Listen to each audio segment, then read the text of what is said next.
All right, greetings to the SAIAB family and colleagues all around the world. Welcome to the 6th virtual seminar series for 2021. We started in May this year. Before I introduce our guest speaker this morning, let me go over the house rules. Please make use of the Q&A box to pose questions to the speaker during the talk, but all questions will be answered after the talk. We will also allow you an opportunity to ask live questions after the presentation. Please remain muted for the rest of the talk. Colleagues, it gives me great pleasure to introduce our speaker this morning. Professor Mike Bruton has had a lifetime interest in science ever since he caught a carp using a mud prawn bait in the Nguni River in East London as a 10-year-old. He studied zoology and entomology at Rhodes University and was stationed at the university's Lake Sibaya Research Station in northern Zululand for his MSc and PhD research. After completing a postdoc year at the British Museum of Natural History in London, he returned to Makhanda, Grahamstown as the founding head of the new Department of Ichthyology and Fisheries Science. After Margaret Smith's retirement, he was appointed as director of the JLB Institute of Ichthyology and used the opportunity to develop staff, students, facilities, and research programs of the Institute, as well as traveling extensively abroad. He then joined the Two Oceans Aquarium in Cape Town as education director, whereafter he started at the MTN Science Center in Cape Town before traveling to the Middle East. Where he helped to establish centers in Dubai, Bahrain, and Saudi Arabia. He returned to Cape Town in 2015, and since then has spent time writing books, giving talks, and tending to his compost heap. He believes that the wide experience of science in different cultures has helped him develop a useful perspective. Colleagues, Professor Mike Bruton. Thank you.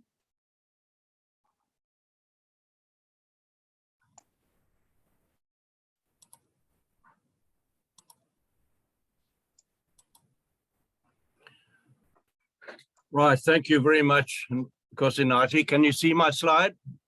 It's perfect, I can see it. Thank you. I've had a few queries as to what the dog in the holding slide was.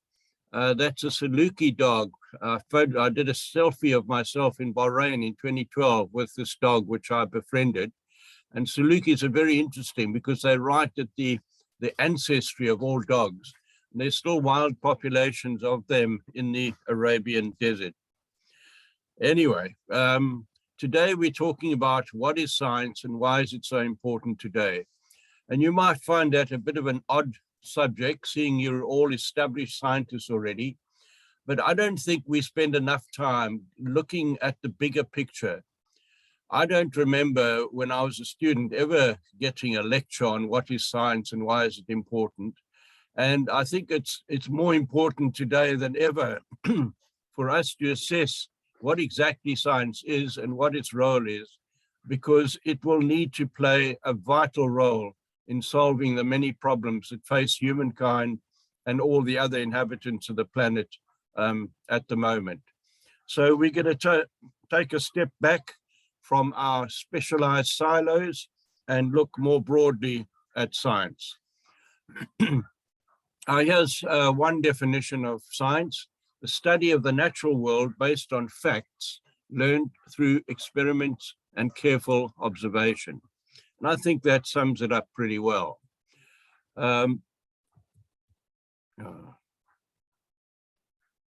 Right.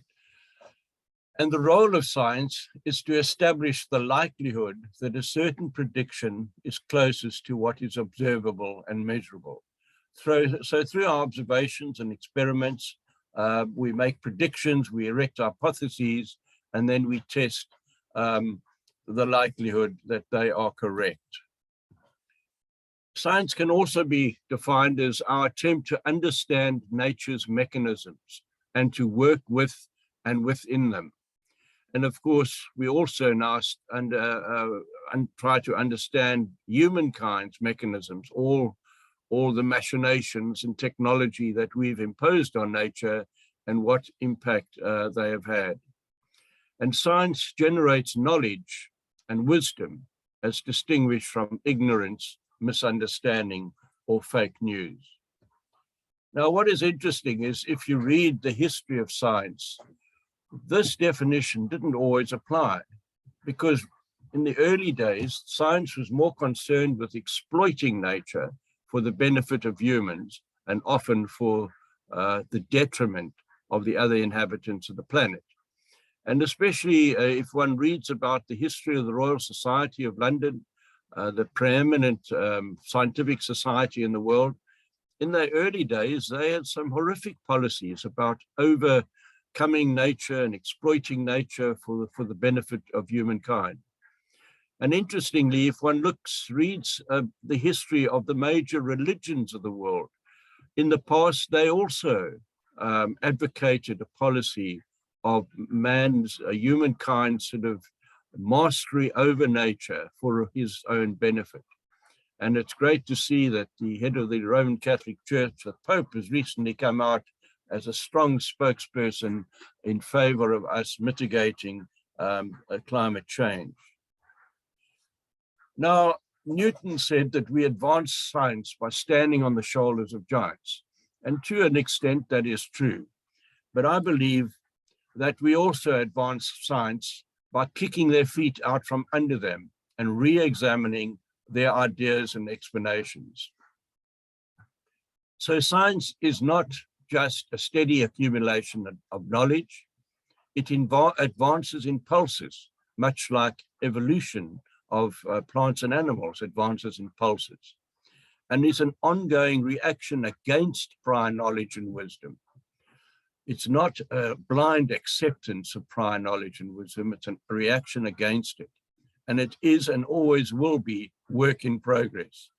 The work of scientists and of science will never end. Most significant advances in science are made when the current wisdom is discarded and replaced by a new but still imperfect understanding.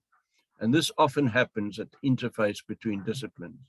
And we can think of some great paradigm shifts in the history of science, for instance, Darwin's theory of natural selection, Einstein's general relativity, the structure of the atom, continental drift, and so on, Mendeleev's periodic table much earlier.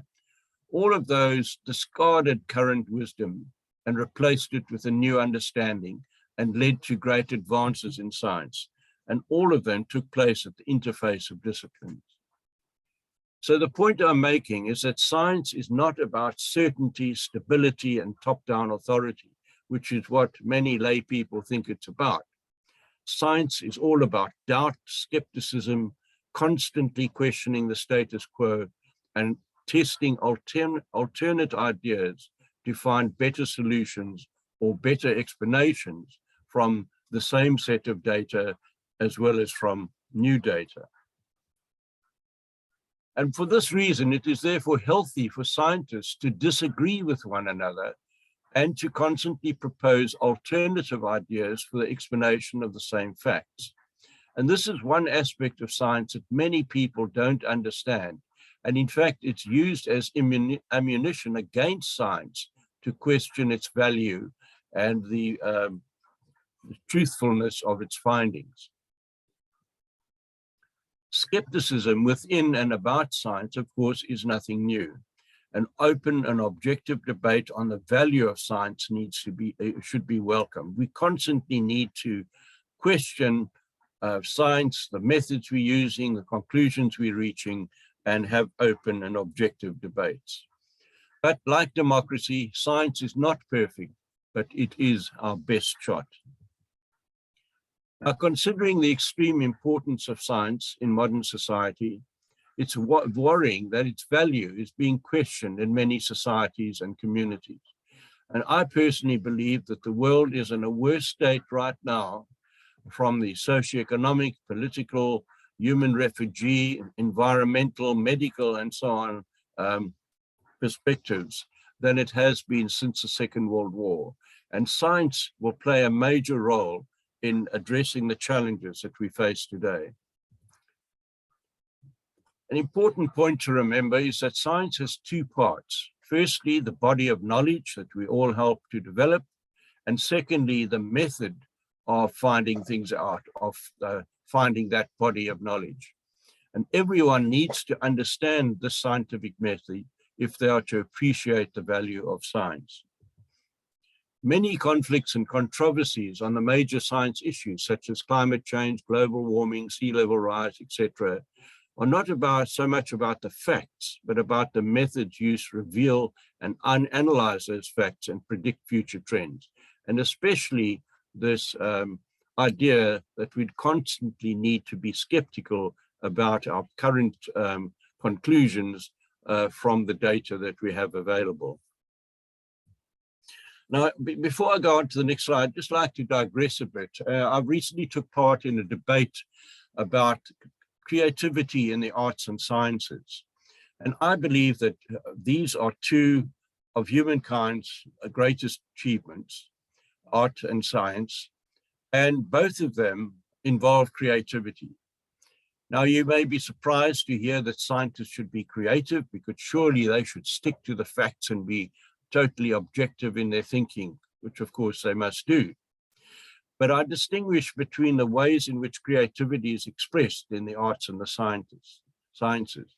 In the arts, sculptors, painters, musicians, playwrights, they use their creativity to create new objects which are aesthetically pleasing and inspiring to us.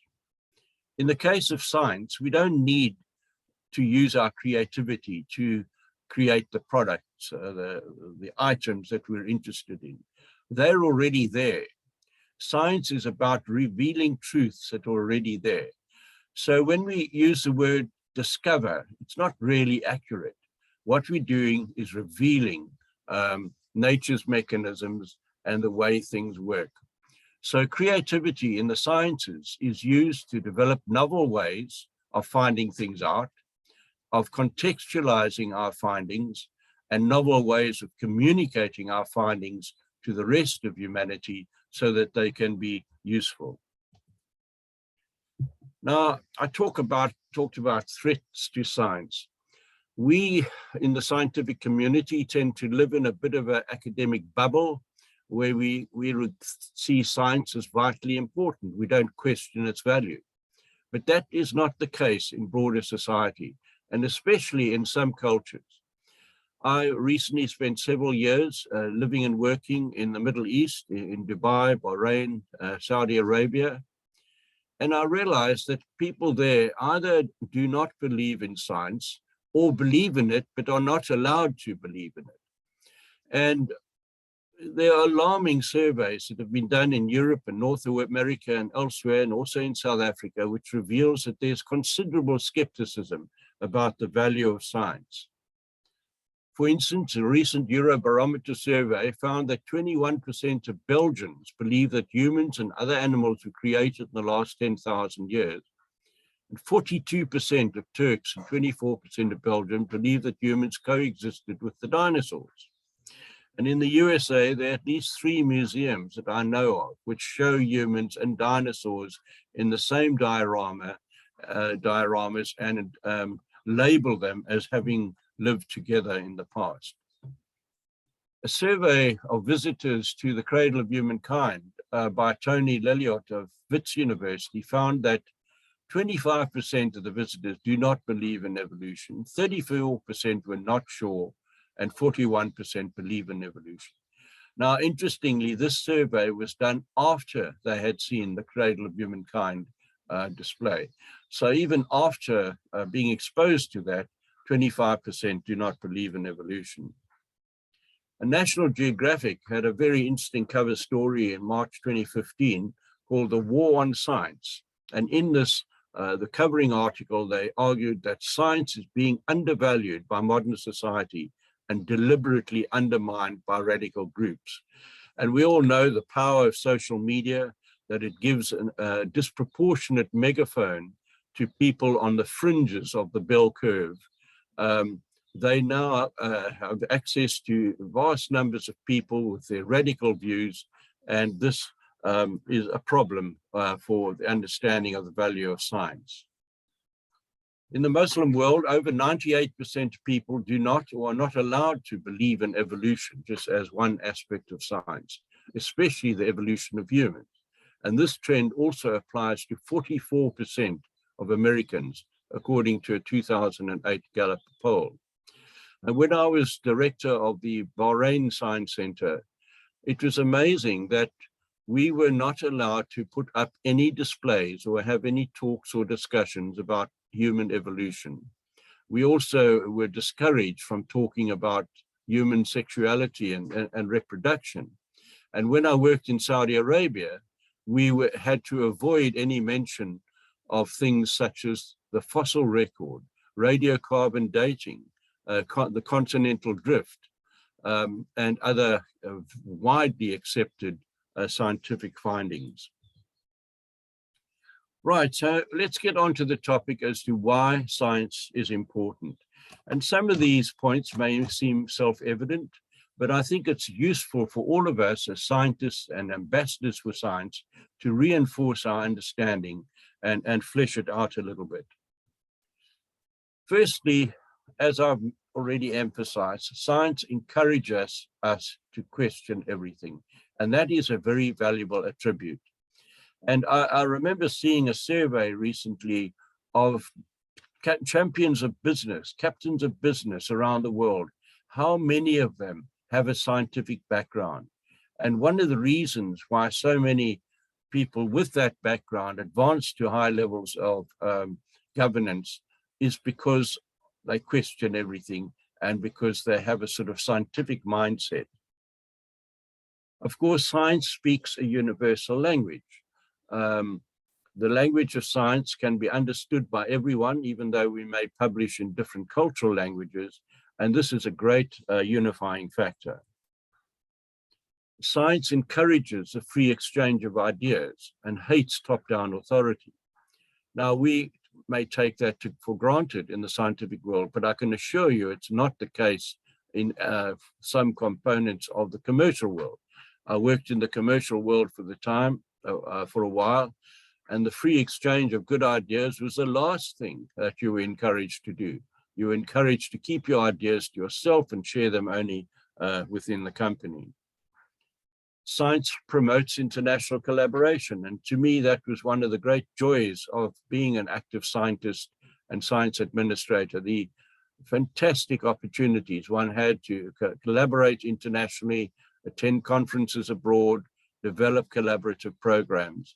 And it's something, in a way, which has been encouraged during the lockdown with us confined to our offices and communicating by email and participating in online conferences. Another important aspect of science, which is particularly important today, is the way it's constantly attracting new players. In other fields of human endeavor, this is not necessarily the case. So baby boomers, Generation X's, millennials, all being attracted into science. And as I'll discuss later in my talk, what I call the post-industrial revolution that we're currently in now encourages more young people who have graduated from science, formed NGOs and other organizations and little gig companies. There's a greater participation by young people in all fields of endeavor, and especially in science at the moment. And these people tend to be globally connected, entrepreneurial, and ambitious. And there's also evidence of a much greater participation by young people from the developing world in the science project. And just by the way, I've got into the habit of referring to the developing world as the appropriately developed world and the developed world as the overdeveloped world. Another aspect of science is it promotes curiosity and creativity, and that tends to kill ignorance, create opportunities, and keep us young mentally. And that is something I regard as very important, curiosity and creativity, because it's so easy to sort of fit into a slot in science, where you're obeying the rules, you're afraid to go against authority, but you've got to, kick their feet out from under them and be creative. Now, although we kick the feet out from under people, the value of science is it's steadily building up understanding over time. And in fact, if we had a graph of the understanding that science is developing, it's rapidly increasing at this time. Science makes significant discoveries and is also the only rational way to find things out. It even discovers things we didn't know we didn't know. For instance, only about 2% of DNA codes for proteins, and others are finally regulate the proteins. It's the only reliable way to understand how things work. And with its bedfellow technology, of course, science has led to the development of a vast array of tools that we use to improve our quality of life and hopefully soften our impact on the planet. Science tells the truth about everything. And in this age of fake news, and especially in the era of Donald Trump, telling the truth is a vitally important activity. Science takes us beyond individual decisions and bias. It encourages groupthink and consensus and guards against authoritarianism. This is something we don't put a lot of emphasis on, but having the opportunity to share our ideas and our decisions with others does eliminate bias and encourages consensus. Science, of course, is a reliable source of information because it uses consistent methods which are applied by scientists throughout the world. It promotes evidence-based decision-making, good decisions in governance and in everyday life. And this is why so many captains of industry have scientific backgrounds, because they use evidence-based decision-making. And I think Elon Musk must be taken as a really good example of someone who thinks scientifically and yet is a fantastically successful businessman, compared with Bezos and Jobs and many others high flyers in the modern era. Science also determines cause and effect, and therefore makes it possible for us to make accurate predictions. It helps us to assess risk. For instance, it's been determined that the 14 hottest summers in history have taken place, have been experienced this century, even though it's only 21 years old. It helps us to make the big decisions. And climate change, especially with the Glasgow COP conference coming up next week, is a big decision that we're having to make. Getting countries to agree to climate change mitigation actions has been difficult. But the 2015 Paris Accord was a major breakthrough with 195 countries agreeing, and we're hoping that Glasgow 2021 will be equally effective. Gives us the courage to confront the big ideas. For instance, is there life on other planets? And the current thinking is that 10 billion other planets could support life. The chance of alien life has moved from being remote to now virtually certain that there is intelligent alien life somewhere else. Whether it's carbon-based, whether it looks like us, that's open to question. But the current consensus is it's virtually certain that there is intelligent life elsewhere. And a mixture of all these previous qualities, science helps us to solve complex problems. And there are many complex transdisciplinary problems that we need to solve in the world today. Poverty, digital divide, climate change, biodiversity loss, epidemics, habitat loss, etc. Of course, science and technology is the engine of prosperity. It generates something like 67% of economic development and addresses barriers to prosperity. So it makes it possible for more people to benefit from the economy. It provides novel solutions, and I've just given one here, the The bullet train that was developed in Japan, when they first tested it, the nose cone kept wobbling at high speed. So they looked around nature for something that nature had developed that would cater for high speed entry into the air and into water. And they found the kingfisher beak was a perfect example. So the bullet train's nose cone was redesigned along the lines of that of the kingfisher beak, and it doesn't wobble anymore. Just a slight diversion about science being the engine of innovation and development. These are some of the characteristics of the most successful nations. They have a culture and infrastructure that is conducive to innovation, a high R&D spend relative to GDP, preferably higher than 2.5%, a high R&D spend relative to population size, and a high business R&D from the commercial sector, hopefully about 60% of the R&D spend in total. And these countries invest in the development of people skills and attract innovative thinkers. And currently the top four are USA, Japan, Sweden, and Finland. And in terms of the competitive advantage of nations, there are three levels of nations that Porter has defined and others have agreed. The factor-driven countries, which are primarily dependent on natural resources, and sadly that applies to many countries in Africa. The investment-driven countries that buy in technological know-how, South Africa probably fits that category. And then the innovation-driven countries with strong information-based economy, but also a very strong scientific infrastructure. And I believe South Africa is moving strongly in that direction. Let's move on to the other reasons why science is so important. It accelerates technology take-up. And we're all familiar with the phenomenal growth of the internet.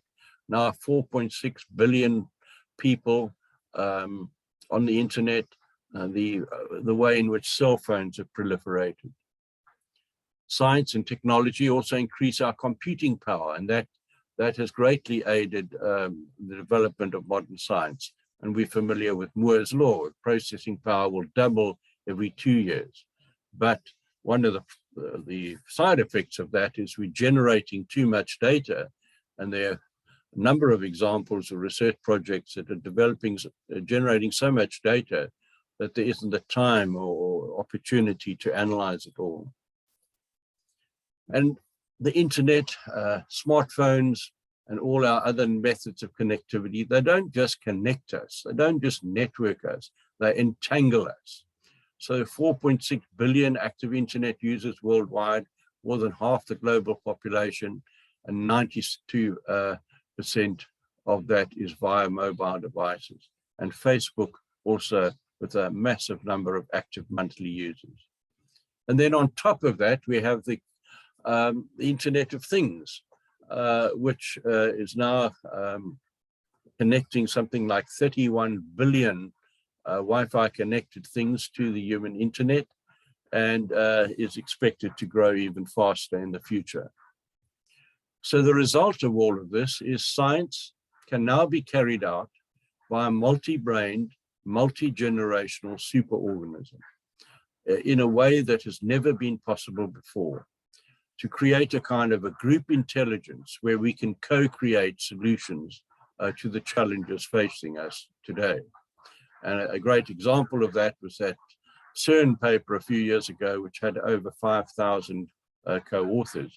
And more recently, there have been papers on the issue of climate change with over 10,000 authors. And to look at it more broadly, science makes the world a better place.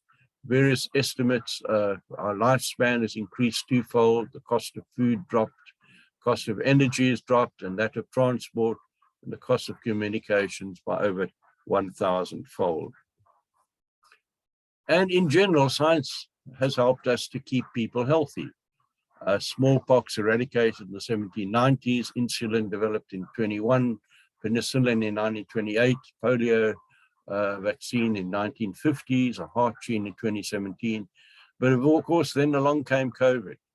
But even though COVID has been devastating, it has demonstrated how humankind across nations can work together to develop a vaccine in record time, and also distributed it more or less equitably around the world.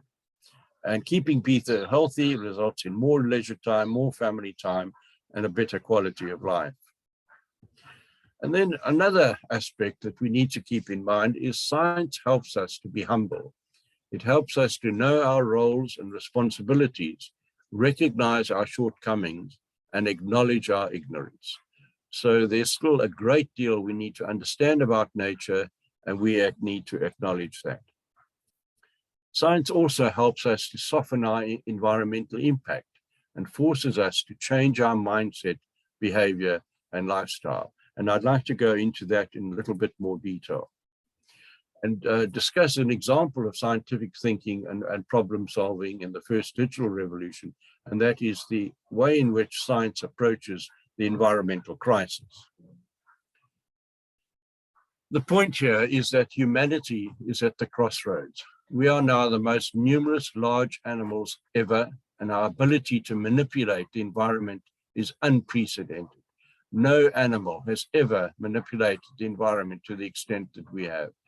And I recently took part in an online conference called The Language of the Anthropocene, and scientists are saying that for the first time in history, the planet is not shaping the way humankind lives. Humankind is shaping the way in which the planet behaves. And that is a frightening thought. We've exceeded the planet's ability to compensate for our actions. And although we arose from and survived through biological processes, we are no longer part of wild nature. We've become servants of our machines trapped in unsustainable urban environments. We are the first animal to domesticate itself and to lose its ecological place. We evolved from hunter-gatherers to pastoralists to shopper industrialists, and we're now information fetishists. What we should be is custodians of the biosphere. Environmental crisis is not due to the spontaneous breakdown of natural ecological processes. There's no doubt that the harm that has been caused, the spikes in natural events, are due to a series of bad decisions that we've made. And conservation and survival is about keeping options open for the future by making good decisions. So we've got to reverse those bad decisions, make good decisions based on scientific data. And we need to make decisions so that the widest diversity of the use of natural environment can be enjoyed by present and future generations, not only of humans, but of the other 9 million plus inhabitants of the planet. So we need to recognize that despite our well-developed brains and our high technology, we are still an integral part of nature. And I think the coronavirus, the COVID-19 pandemic, has made us realize that we're still very much part of nature and subject to her checks and balances. We must recognize that we are a valuable species, but not a superior one, and that every living thing has the right to live, or at least to struggle to live. And that right is not dependent on whether that plant and animal is of actual or potential use to humans. Our role is to understand and work in harmony with nature, not to conquer it, as post-socioeconomic, scientific, and religious regimes would have proposed. Now, I'd like, taking those comments into account, mention the importance of the Nguni concept of Ubuntu as a custodianship ethic. Ubuntu is difficult to define in English, but it's all about respect, concern, compassion, empathy, understanding, cordiality, generosity, and sharing. And it's basically that a person can be a person only through his or her experience with other persons and with the broader environment.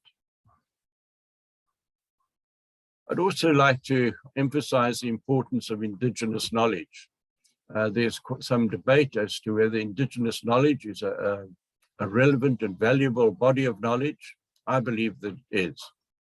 And basically what we mean by Indigenous knowledge, or IKS, is that sets of understandings that are embedded in a culture. They living practices, their language, their naming of plants and animals and processes, customs, and a worldview.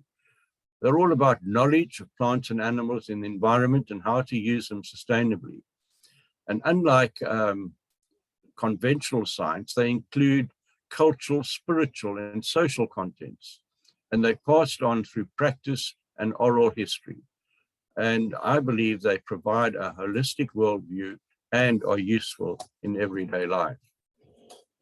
I think that science and Indigenous knowledge are compatible and complementary. Science can learn from the wisdom of IKS, and science, there are many examples of science isolating, for instance, the active ingredients in IKS products and taking them to the market. Science and Indigenous knowledge systems are among the most precious of all human endeavors, and we cannot allow either of them to be undermined or undervalued. And just two examples, Hoodia, which is a succulent plant growing in the Northern Cape, and extracts of it have been used for centuries by San hunter-gatherers to suppress thirst and hunger while on hunting trips, and it's now used as a slimming ointment worldwide. And the CSIR has investigated the mosquito repellent properties of Lipia javanica, which have been traditionally used in the northern parts of South Africa, and they've developed very successful mosquito repellent candles using the extracts from that plant. The future of Indigenous knowledge is something we need to be cautious about. It has helped traditional cultures to survive for centuries under harsh conditions and should be preserved as part of a culture's identity. I think it should be used together with science to give modern society the extra edge to face future challenges. But the future of Indigenous knowledge is by no means guaranteed, because a lot of it is passed on verbally and not necessarily in writing. And many Indigenous practices are disappearing from the planet. I have a particular interest in traditional fishing methods. And I think, for instance, of the Isifonia fishing drives, which used to take place on the Pongola River in Maputoland, where in the 50s and 60s, hundreds of people would take part in these fishing drives. When I lived at Lake Sabai in the 70s, it got down to a few dozen, and now it's just a handful of people, and soon that whole method would go extinct. Up on the Middle Zambezi River, there used to be a dark hut fishing technique where huts were made out of reeds that floated on the water and allowed fishermen to spear fish through a funnel. These were extremely successful ways of catching fish in the past, but they have disappeared completely now. Excuse me. I'd like to briefly mention the hashtag Science Must Fall campaign. This was started by a UCT student who said, "I feel alienated from science. Science as a whole is a product of Western modernity, and the whole thing should be scratched off, especially in Africa." Now, I agree with her that there are problems with the teaching of science, especially that in our textbooks and in our lectures, we don't use enough examples from Africa of scientific discoveries and technological innovations. We tend to use examples from the Northern Hemisphere. But I do not agree with her that there is something called Western science or African science. There is only science. There are African, Western, Islamic, and many other contributions to science, but science is a universal concept to which all humans contribute. Right, I'd like to now address yet another issue related to science. You're all familiar with Professor Klaus Schwab, a very well-respected economist who established the World Economic Forum and recently proclaimed that we are in the fourth industrial revolution. He predicted that radical changes will be brought about by disruptive technologies, economies will be upended, and social norms will change. And I think his predictions were correct, and we can all agree with him so far.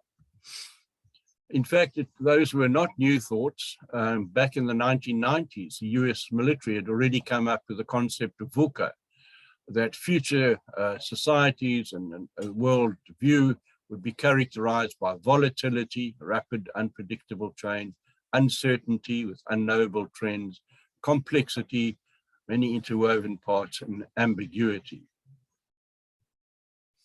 But I don't agree with Klaus Schwab that we are in the fourth industrial revolution. Now, this may come as a surprise to you because obviously I'm not an economist, I'm just a retired fisherman, but I'll try to justify my argument. If we look back at the first three industrial revolutions, the first one, the 18th to 19th century, driven by steam, characterized by a move from agrarian to industrial socioeconomic systems, immigration from rural to urban environments, and development of products around iron and textiles. The second industrial revolution, the late 19th century, electricity, gas, and oil were available as energy sources, characterized by chemical syntheses, development of basic communications, large factories and assembly lines, mass production, faster vehicles, and many other things. The third industrial revolution, the 20th century, nuclear energy came on board, electronics, telecommunications, computers, synthetics characterize it. And then the one we're in now, which I call the first post-industrial revolution, we have many alternative energies, and data is regarded as the sort of oil of the new economy. And this is now this industrial revolution is characterized by things which were completely absent from previous industrial revolutions: hyperconnectivity, robotics, artificial intelligence, nanotech, quantum computing, and many other things. I argue that it's not the first post-industrial, it's not the fourth industrial revolution, but the first post-industrial revolution.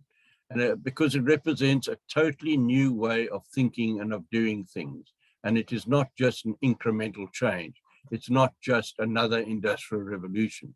It's not characterized by smoke billowing from chimneys and environmental damage, but by gig economies, the greater involvement of young people, the rapid flow of ideas, and international collaboration.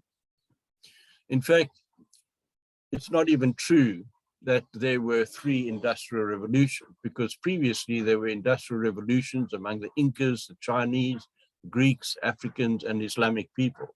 So a more accurate reflection is that there were a series of pre-industrial revolutions, then there were the three accepted industrial revolutions, and then now we're in the first post-industrial revolution. Now, we need to recognize that the industrial revolutions have created many opportunities and solved problems, but these mainly related to the quality of life of humans and took little account of the quality of life of the other inhabitants of the planet. There were many scientific discoveries, technological advances, vastly improved transport, not only of goods and people, but of data, enhanced computing power, job creation, skills development. All of those things were benefits to humankind. But we also need to recognize that the industrial revolutions created many problems. The wasteful use of natural resources resulting in environmental degradation, biodiversity loss, greenhouse gas emissions, climate change, pollution, health problems, conspicuous consumption and a materialistic culture, overpopulation of humans, and increased poverty. I reckon that this first post-industrial revolution is going to be different in many ways. It'll be utterly disruptive. It'll penetrate into all levels of society. In fact, its thinking and its technology will dominate society. It'll be characterized by much broader participation, especially by youth in developing countries, in contrast to the previous industrial revolutions, which were dominated by middle-aged and older people in the developed world. And this new revolution facilitates technology leapfrogs, which allows countries in the developing world to quickly become part of the world economy. And it's not just playing with words, it's not just semantics, because this new era represents a major change of mindset, and there are new tools and unprecedented connectivity available to us. And I believe it is going to be characterized as a problem-solving revolution, an opportunity to solve the global problems and undo the wrongs of the first three industrial revolutions and of previous political and religious regimes. So the dilemma we face is that the thinking that led us to today's problems will not lead us out of them.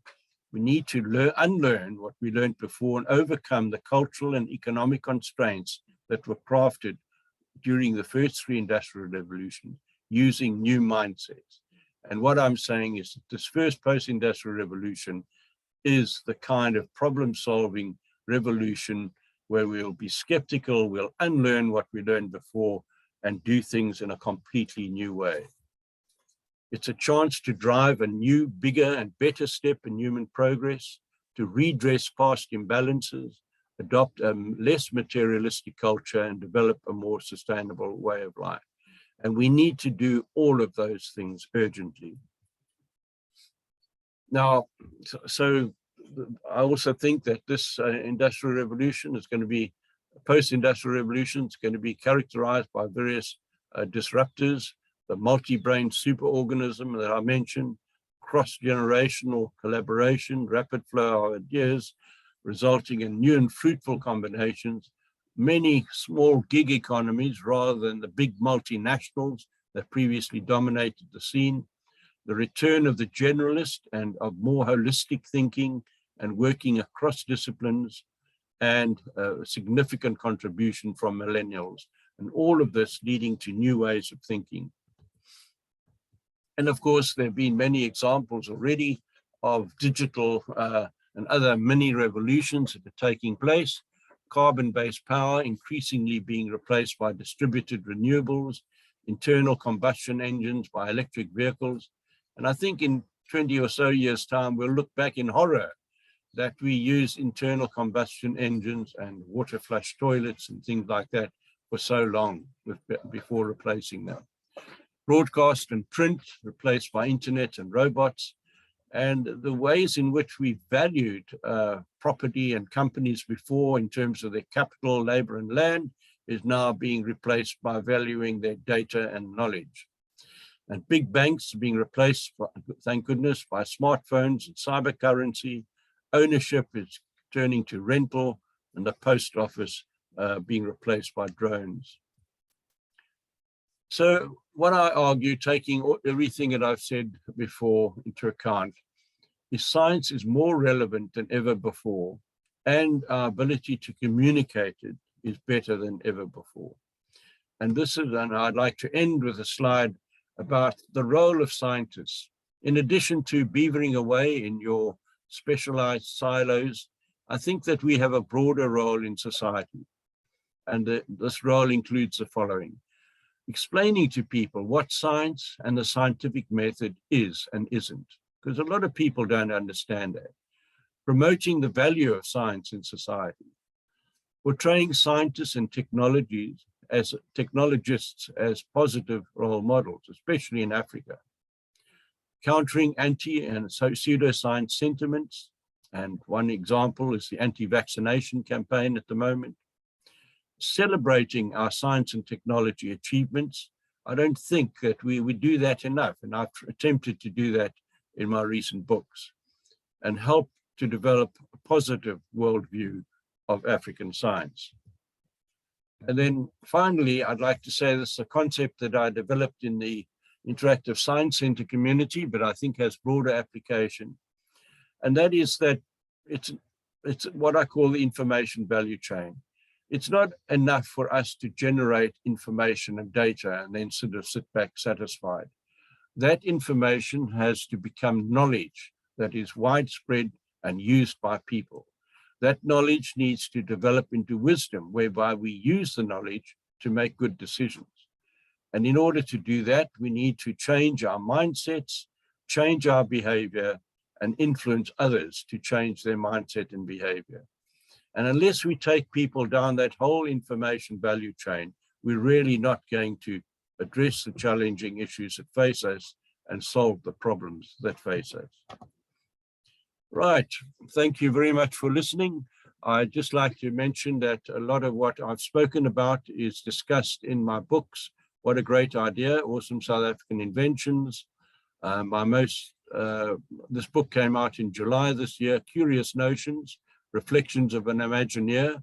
And in this, there are a number of essays on my views on science and technology and some of the projects I've been involved in, including a chapter on what is science. And then my most recent book actually coming out next week called Harambee, The Spirit of Innovation in Africa, in which I explore African inventions and innovators and how science is being applied in Africa. Thank you very much.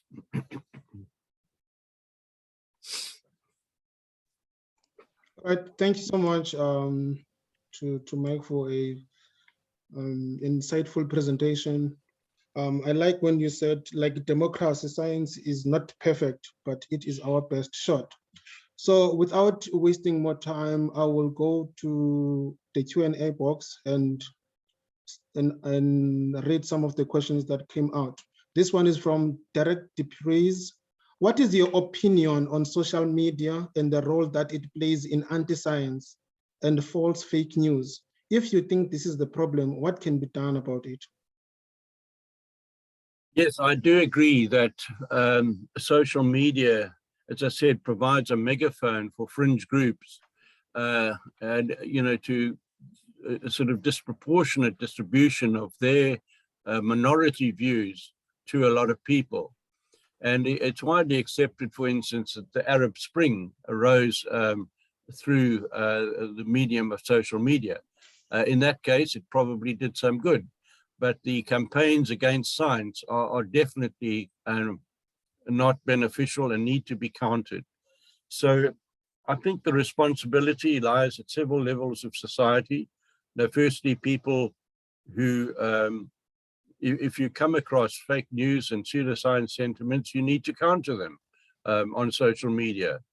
But I also think that companies that publish social media information also need to be looking at what they should be publishing and removing fake news and stuff which is blatantly untrue. All right, this one is from Russell Dixon. Thanks very much for a captivating talk. Science is indeed important. I do, however, okay, someone is moving my, Russell Dixon. I do, however, struggle with how the field of science seems to make the truth claims on far-reaching philosophical ideas when it deals with only the natural world and seems to presuppose the non-possibility of supernatural influence. So if you come across strong evidence of supernatural influence in the natural world, would you allow it to influence your scientific reasoning? Well, I don't think science is only concerned with the natural world. It's also concerned with the built world, the cultural environment, and there's a great deal of cross-pollination between the natural sciences, the social sciences, the economic sciences, and so on. And, you know, I think one needs to listen to evidence and listen to points of views from all different perspectives and evaluate them using scientific criteria. You know, some of the things that were previously thought to be supernatural are now found to be natural. So there's no reason why we can't consider those views and evaluate them using scientific criteria. All right, so this one is from Robert Skelton from Scion. Hi, Mike. Thank you for an excellent presentation. You make a good case for the promotion of science. Much of this is self-evident to a scientist, but you also put up some startling stats around uptake among the broader community, e.g. the number of people who don't believe in the evolution.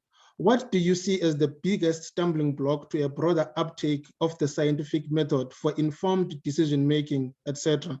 And how do we dismantle the hesitancy? Thanks. Okay, this is a big question. You know, the fact is that the skill set that you need as a scientist doesn't necessarily equip one with the skills to communicate that science to non-technical people. And I think scientists need to work with people in other disciplines who are more natural communicators to convey the scientific method. And I've been involved in several debates recently on art and science, and I argue that artists, and here I include painters and sculptors and playwrights and musicians and songwriters, need to become more involved in communicating the scientific message, because many people choose not to listen to the voice of science because they're put off by the technical aspects of science. But those same people enjoy art. They listen to music and songs. And in my book, I give the example in Uganda of the way in which Bobi Wine, the very well-known singer and activist, has become an important part of the COVID-19 awareness program in Uganda by composing and singing songs, by encouraging other creatives around the world to do so, and creating a website where all of these contributions can be put together. And recently, Bobi Wine, as well as some of his collaborators, such as Nubian Lee and Baby Cool, have been used by the Ugandan government to help with the COVID-19 awareness program. And then I also think that interactive science centers and museums have a vital role to play in demystifying complex issues and relaying the truth to people. And I really think that our science community needs to give better support to science centers and their outreach programs, because they have a vital role to play. But every scientist should be an ambassador for science. We should all, in our casual conversations, in our professional interactions, be promoting science, the scientific method, and talking, about topics that are more broader than our narrow specialization. All right, so this one is coming from Siox Mikaina. How can science be used to maximize knowledge of IKS, such as Hoodia example, without it being drawn into a complicity of power imbalances and an extractive economy that ensures status and money for global South scientists at the expense of global South communities? Isn't the case that many scientists hide behind the notion of objectivity of a scientific knowledge to ignore their role in global social injustices, where they say we are just following science, it is not our problem what gets done with it? Wow, that's many different questions. I'd just like to say that South Africa actually is a leader in recognizing the value of Indigenous knowledge and recognizing the original holders of that knowledge and giving them due credit. And in some cases, for instance, in rooibos tea, ensuring that financial rewards go back to the original knowledge holders. I'd like to mention an interesting case that recently happened in Ethiopia. Ethiopia has a traditional spongy pancake-like bread called injera, which they have been making and eating with almost all their meals for centuries. And recently, the Dutch government claimed that they had a patent to injera and that they were the only country that could produce products from it, even though it's a traditional product of Ethiopia. And the Ethiopian government have fought back and are winning the case to reclaim their injera traditional food. So, I think there's actually a healthy attitude in South Africa and increasingly elsewhere in Africa towards a recognition of the valuable contributions of Indigenous knowledge generators and the value of their products. And in all of my books, there's quite a considerable chapters on examples of how Indigenous knowledge has been used to develop products and services that are now circulating worldwide. Right. So this one is from Ferdinand Dimon. Has the doubt about scientific contribution been very much influenced by social media? Nicholas Carr notes that the understanding of knowledge through social media can be considered a mile wide, but only a few millimeters in depth. Okay, thanks, Ferdy. Yeah, as we've discussed before, social media is definitely a factor to take into account, but scientists need to learn to use it in their favor and in favor of science. We need to counter these pseudo and anti-science sentiments with our own blog posts and so on, and not just sort of sit back and let radical people telling untruths to influence the decisions and opinions of people. So, you know, let's not sit back. Let's be active in this regard and counter these claims on social media. Right. This one is coming from Angus Peterson at SAIAB. Playing devil's advocate in the persona of a first world uninformed individual. The world is driven by money and capitalism. We have seen through COVID that when it counts, we can innovate. We are in the next industrial revolution, and which we should just accept that the world is changing and we will adapt to the climate change or even reverse it to 100 years with new technologies. Yes, some countries without finances do cope with climate change, but change will suffer. It has been this way for eons. So relax. Yes, it may get bad. Yes, it may get bad, but so what? The successful countries and nations will be fine, and in the long run, it will be resolved. Mike, how do we cope with this line of thinking? Oh, okay, once again, multiple points raised.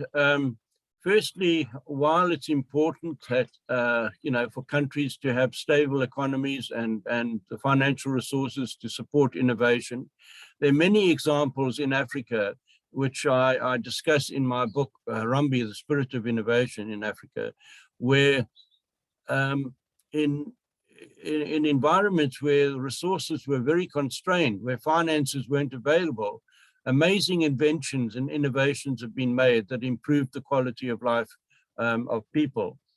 And one of my favorites is in northern Botswana, in the Okavango Delta, where the cattle herders were having problems with lions eating their cattle.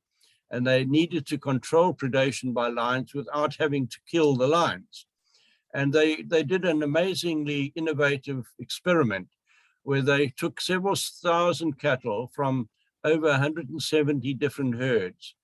And on 1/3 of those cattle, they painted a very realistic eye spot. On 1/3, they just put a black cross on the rump of the cow. And then on 1/3, they didn't mark them at all. And 3 years later, when they monitored the predation, not a single one of the cows with the eye spot painted on its rump had been taken by a lion. But the other two categories had suffered predation. And that to me is an example of a low-tech solution which didn't cost a lot of money, which was very effective. But you know, not all innovations in Africa are low-tech. And another example that I like in Kenya, where they're now using balloons floating in the sky as internet towers, especially in the mountainous regions of the Rift Valley. And these cell phone towers hovering in the sky at about 20 kilometers altitude are providing a very effective service to people who were previously not connected. So, you know, we mustn't despair that although Africa isn't as economically stable as Western Europe and North America and the Far East, there's a tremendous entrepreneurial spirit in Africa, which is addressing problems. And in fact, I argue that the resource constraints in Africa are one of the main stimuli for innovation and entrepreneurship. And because we're, you know, we're resilient people, we've learned how to fail and fail quickly and get up and start again. And that is an attribute that's going to benefit us in the future. So this one is coming from Tom Jeffrey. I come from a humanities background. I have read that one of the reasons preventing action on global warming is that the scientific method cannot actually prove the existence of anthropogenic global warming. Is it the case that science cannot prove the truth of complex phenomena in an open space, in an open systems? Does it really rely entirely on experiment in closed systems? And is this a problem in the context of environmental crisis? Yeah, well, firstly, I don't agree that we cannot prove that global climate change is human-induced. I think there's overwhelming evidence that that is the case, and that evidence will once again be presented at the Glasgow COP meeting next week. So to me, that's a closed case. It's just how much and what the main influences are and how we can reduce those impacts that we now need to work on. We need to recognize that the technologies that have been made available recently, especially in space, where satellites are now looking back at Earth and monitoring what's going on, changes in life support systems and essential ecological processes and so on. We have a pretty good handle on how things have changed in recent decades and what the causes of those changes are. As I said, science can determine, distinguish between cause and effect. So, I think we're in a much better position to understand the problem. And I don't know of any alternative to science that is in a better position to help us understand and solve the problem. So this is coming from Dennis Twaddle. Hi, Mike. Any suggestions on how to tackle the insanity of the internet, Trumpism, and anti-vaxxers, etc.? I despair every time I see the responses to vaccine posts on Facebook. I think I heard the phrase insanity of the internet. Yes. Yeah, I mean, what's on the internet depends on what we put on it. So if we only allow the sort of insane fringe to express their views, then those will become widely read. We need to counter those views with our own more reasoned views. So, the internet and blogs and social media are what we put on it. And unless we as scientists defend our case, we're going to lose the battle. All right, this one is from Marina Yobet. Hi, Mike, thank you for an inspiring talk. Quick question. It is not also healthy to be skeptical about science, given that science is sometimes abused. There is now scientific fraud and data falsified, etc. Hi, Marina. Yes, I mean, that is something we need to be aware of. There's several cases recently internationally where, fraudulent results have been presented. And, as in any social justice system, those people need to be brought to bear. They need to be exposed. And we need to use them as examples of how not to conduct science. So science needs to be, very observant about maintaining its high standards of integrity, so that those kind of cases do not dominate and do not in any way sort of diminish the image of science. All right, this one is coming from Mohamed Temela. Thank you, Mike. In other nations, there are many languages spoken, like in South Africa, we have 11 official languages and other dialects. Majority of vernacular-speaking groups do not comprehend English thoroughly, while science is always being communicated in English to the public. What can be done to resolve the issue? Because misunderstanding of language always results in disinformation and misinformation about science, for instance, during this time of COVID-19. This is a very good point. And with Africa having over 800 languages and more than 3,000 dialects, it's a big challenge that we face. But fortunately, there are a number of initiatives to translate scientific concepts and technical terms into other languages, to produce books not only for children but also for adults in African languages, so that they're more widely read. And there's also a big emphasis on using radio and TV to spread the message in Indigenous languages. So, that is one of the biggest challenges we face. We need to acknowledge that.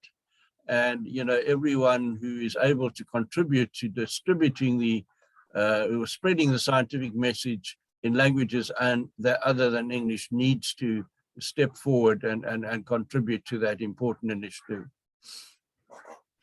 All right, this one, I don't think it's a question, is from Marina Yobert.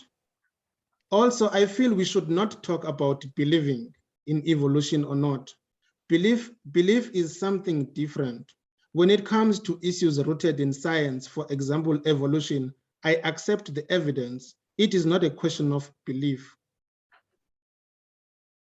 Okay, well, I think we're playing with words a little bit. Belief can mean different things. And we must remember the whole basis of the scientific method is that we come up with an hypothesis and evidence is accumulated to support that hypothesis. And that remains the view that is supported by science until it's replaced by another view with better evidence. So if someone can come up with another explanation for how the evolution of plants and animals came up that is better supported by data than Darwin's theory of natural selection, then they must do so. But so far they haven't. And so far, since Darwin proposed his idea, over a century and a half of data have continued to support it.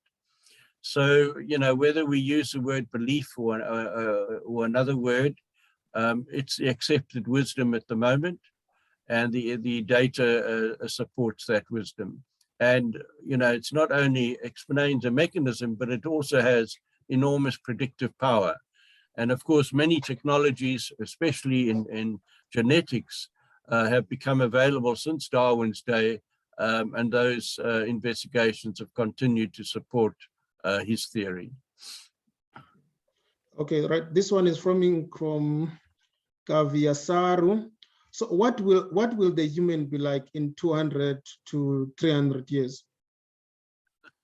Okay, that's an interesting one. Yeah, all animals and plants are constantly evolving. I know that humans have got taller, their toes have got shorter. The various other morphological things that are happening.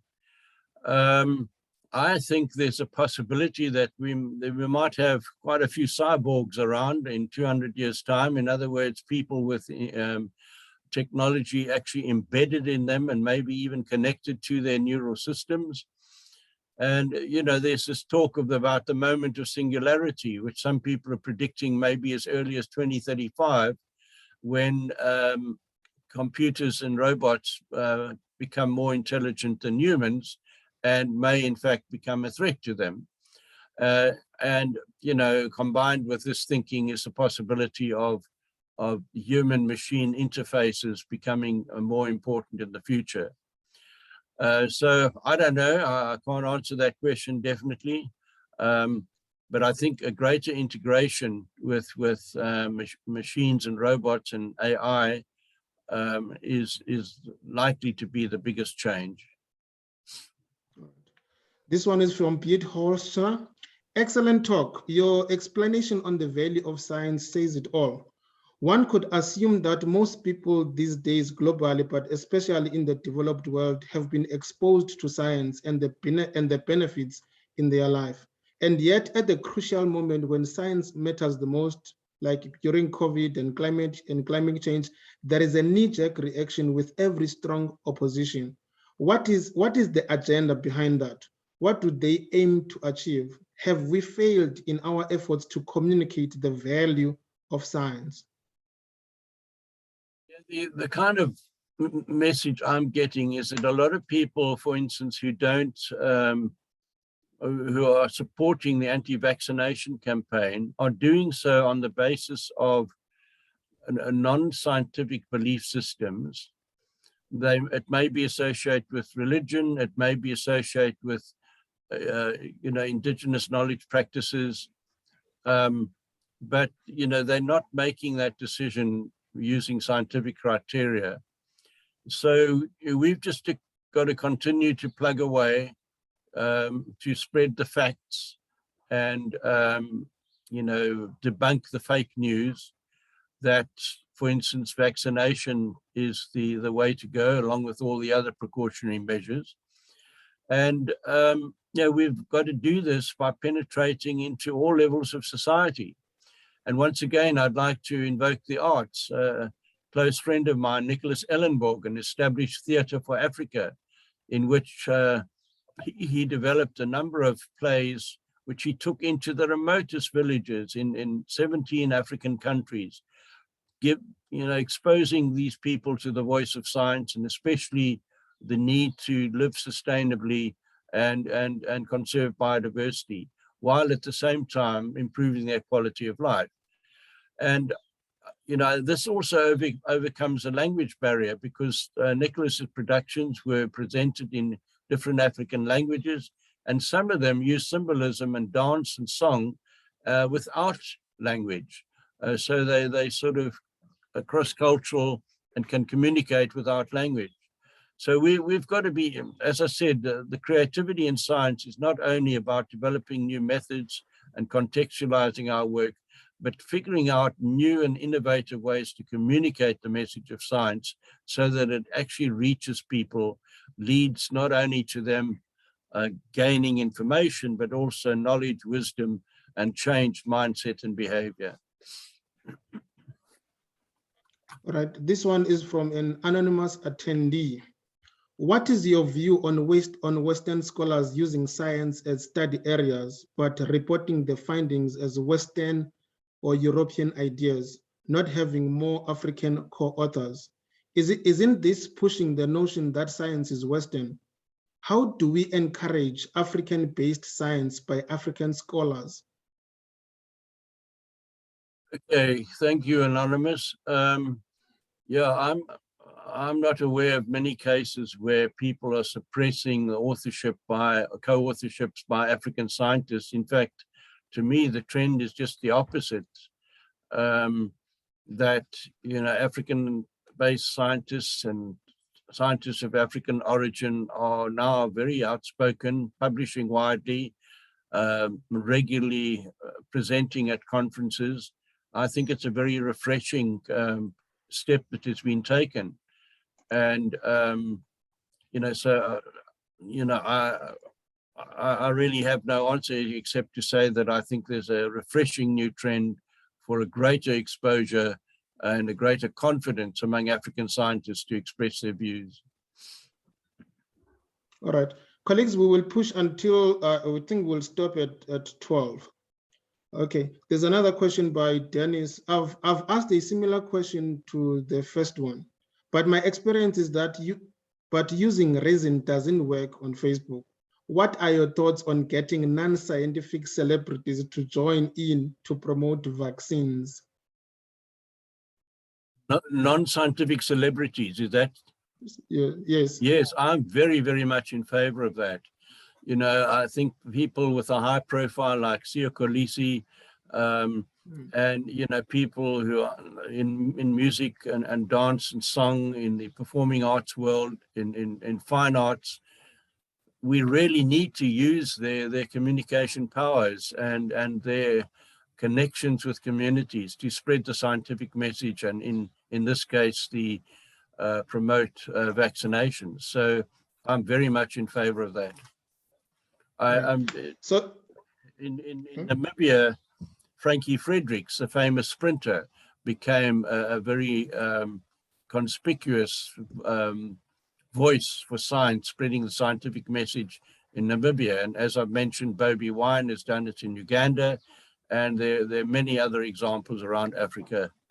So I agree with that point of view very much. All right.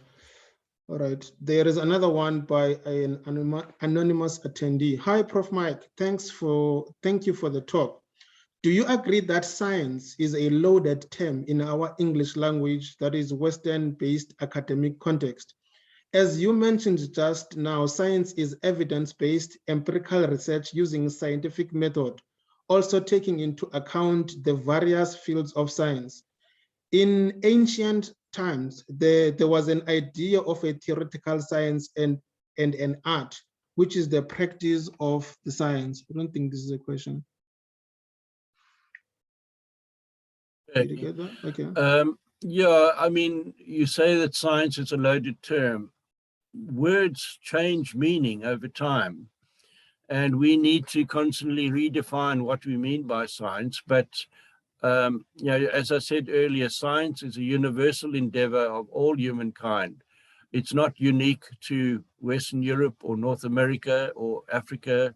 It's something that all humans can contribute to and do contribute to. There are other knowledge systems which are complementary to science. And I don't think there's anything such as Western science. There's only science. All right, there's another one from Justin Jonas. How do you counter the view that countries like South Africa should invest into social upliftment rather than the fundamental science projects such as Meerkat and SKA? We are humans, we're intelligent, we're curious, we want to find out new things. We're not satisfied with the status quo, we're not satisfied with not understanding things. And I believe that SKA, our space science program, and also our deep sea programs are inspirational and will all benefit eventually people in the long term. And when one looks at the thousands of beneficial spin-offs from the space program, and whole books have been published by NASA and science communicators on this topic. Many of the everyday things that we use and services that we use are spin-offs from space. So, you know, and if we look at the telecommunication systems that have been established, one could argue that funding should rather have been used for poverty alleviation and building houses, etc. But the benefits of telecommunications, of the M-Pesa system, of money transfer, buying smartphones, far outweigh you know, the costs that were originally invested in them.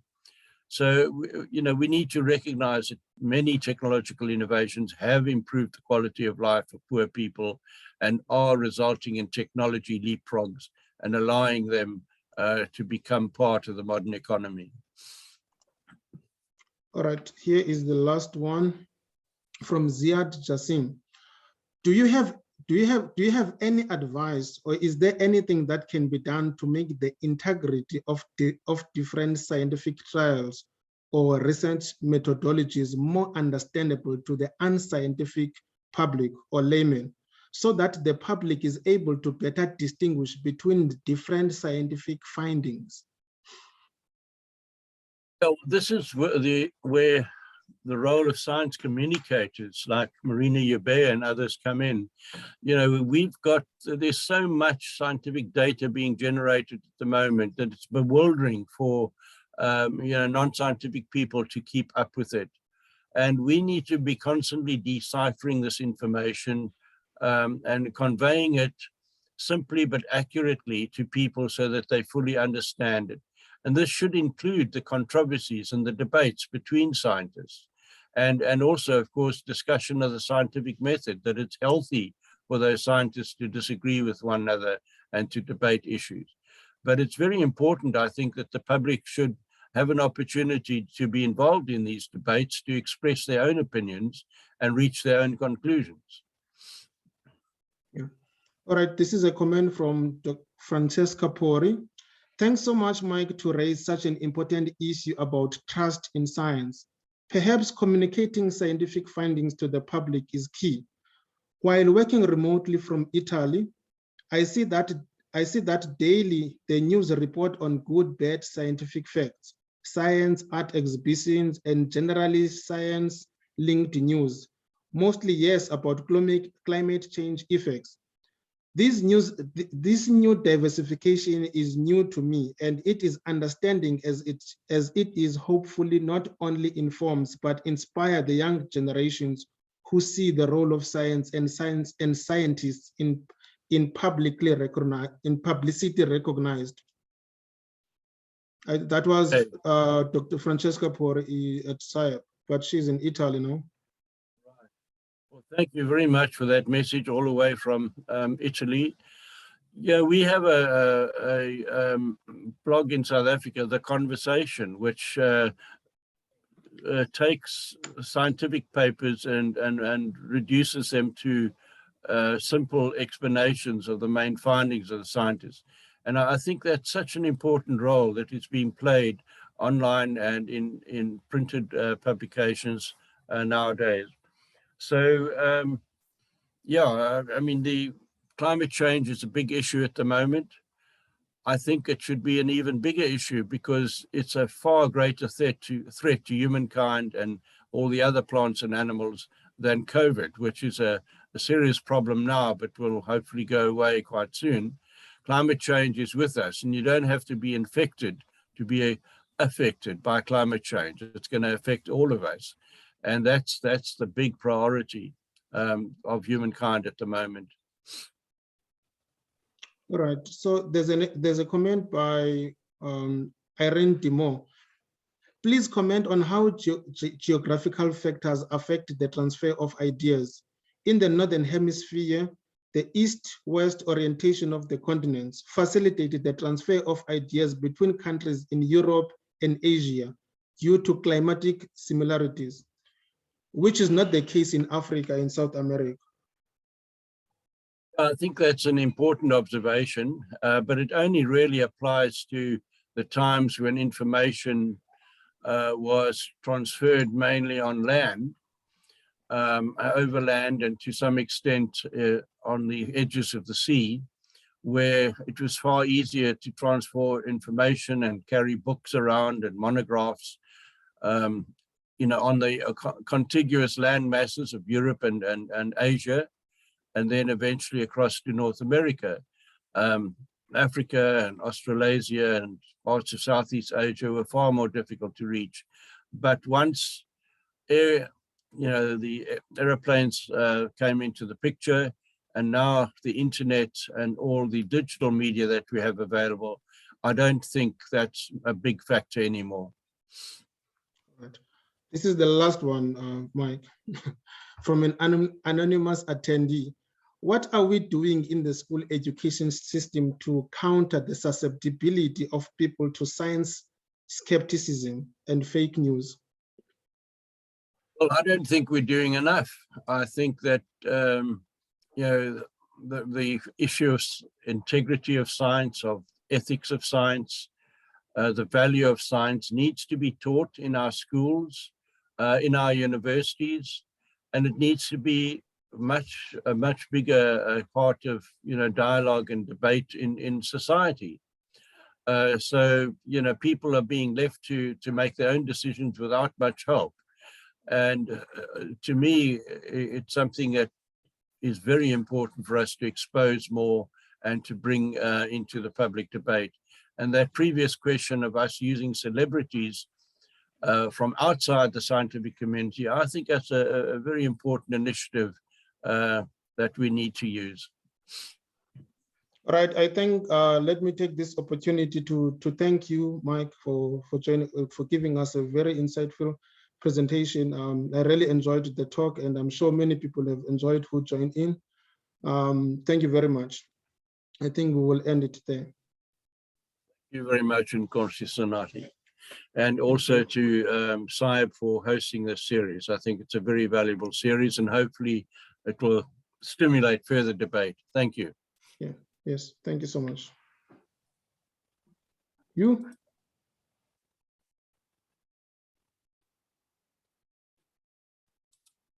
Hello.